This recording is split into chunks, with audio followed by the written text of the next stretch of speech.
We have a large family, so if I was to write about them all at once, this letter would be 100 pages long.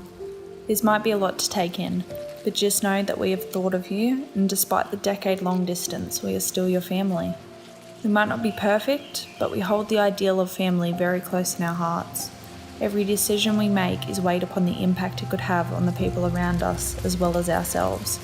We are stronger together. Your sister, Abby.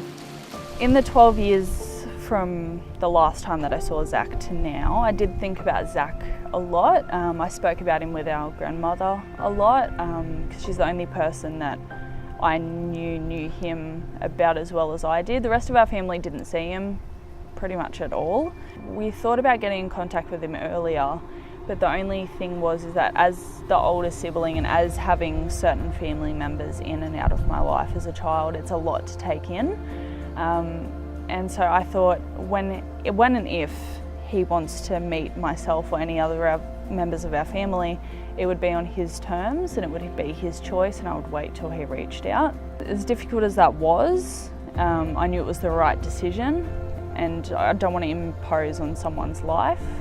So I'm really glad he reached out though. Family and Connection is a program of IFYS foster care that we started nearly 2 years ago as a finding family program. If we need to bring a child and place them into care, we wanted to make sure that we'd actually looked for all the possible family options.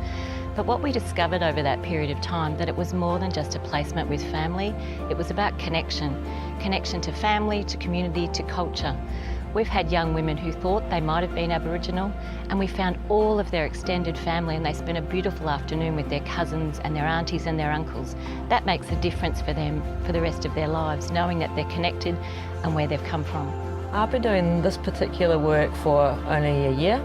I've been working in the child protection system for a lot longer, and through that I've met a lot of teenagers in the child protection system that really had a very limited sense of identity and a sense of belonging, and it's always been a passion of mine to be able to explore further. They're disconnected. They feel like they're alone. So by reconnecting them with family, once again, it's that sense of hope and sense of belonging. And we all need that, whether we're in child in care or not, we all need that. Children and young people often have a one-dimensional story of exactly who they are and how they fit and what their trajectory might be based on that story.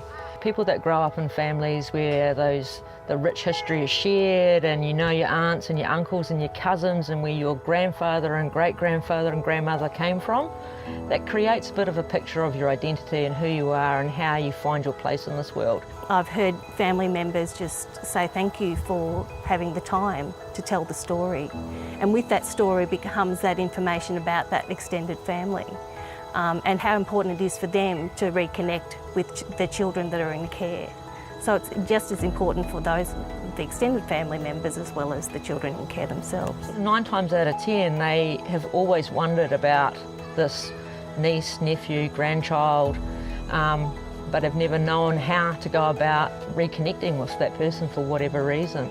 This is an essential part of every child's life in care. It's essential that we do this and we maintain this and continue to do this, and we need time to do it. I'm grateful to be given the opportunity to be able to meet my brother, which I didn't think was going to happen anytime soon. I am a little bit sad that we have to meet under these circumstances, but at the end of the day, it's meeting nonetheless, and I am really, really grateful that I got to meet my brother and then I can start forming a relationship with him.